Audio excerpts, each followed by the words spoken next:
Hello students, আজকে আমরা শিখব what is Luis dot structure. পরীক্ষার সময় অনেক সময় দেখা যায় লুইস ডট স্ট্রাকচার করতে দেওয়া হয় বিভিন্ন মলিকিউলের। তো লুইস ডট স্ট্রাকচার বলতে কি বোঝায় সেটা আজকে জেনে নেব।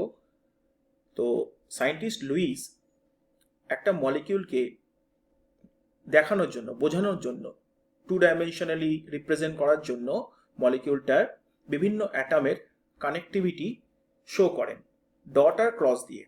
দেখো, একটা বন্ড করতে দুটো ইলেকট্রন লাগে, দুটো ইলেকট্রনকে ডট, যদি সেম অ্যাটম হয় তাহলে ডট দিয়েই বোঝানো হয়, আর ডিফারেন্ট অ্যাটম হলে ডট আর ক্রস দিয়ে বোঝানো যায়। তো এইভাবে বোঝায়।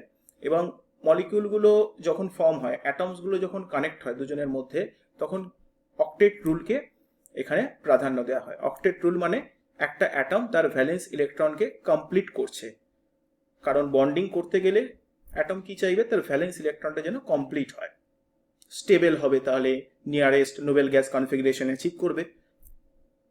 তার জন্য মলিকিউল ফর্মড হবে এবং বিভিন্ন কানেক্টিভিটি তৈরি হবে।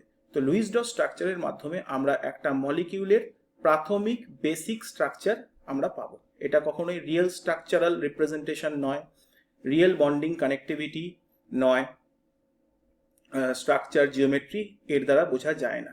একটা প্রাথমিক ধারণা বোঝা যায় লুইস ডট স্ট্রাকচার দিয়ে, যেটা পরীক্ষার সময় করতে দেওয়া হয়। এবং বিভিন্ন কম্পিটিটিভ এক্সাম অ্যাটেন্ড করার জন্য, এক্সামের কোশ্চেন অ্যাটেন্ড করার জন্য আমরা এরকম লুইস ডট স্ট্রাকচার করে দেখে নিই তার বন্ডিং প্যাটার্নটা কি আছে। তো CO3 2- কার্বনেট আয়নের লুইস ডট স্ট্রাকচার আমি এখানে রিপ্রেজেন্ট করেছি, যেখানে কার্বন, অক্সিজেন, দেখো এখানে 1, 2 আর 3 তিনটে অক্সিজেনের সঙ্গে কানেক্টেড আছে।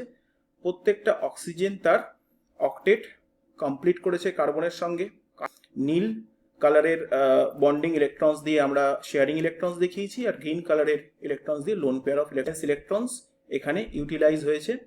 এবং প্রত্যেকটা অ্যাটম তার ভ্যালেন্স শেলে অক্টেট ইলেকট্রন কমপ্লিট করেছে, কার্বনেও 8টা, অক্সিজেনেও 8টা।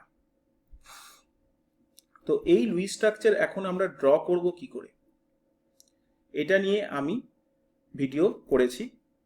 ভিডিওর লিঙ্ক ডেসক্রিপশনে দেওয়া আছে, তোমরা জানতে চাইলে দেখে নেবে একবার। তো থ্যাংক ইউ এটা দেখার জন্য। যদি কোনো প্রশ্ন থাকে কমেন্ট করো। Thank you.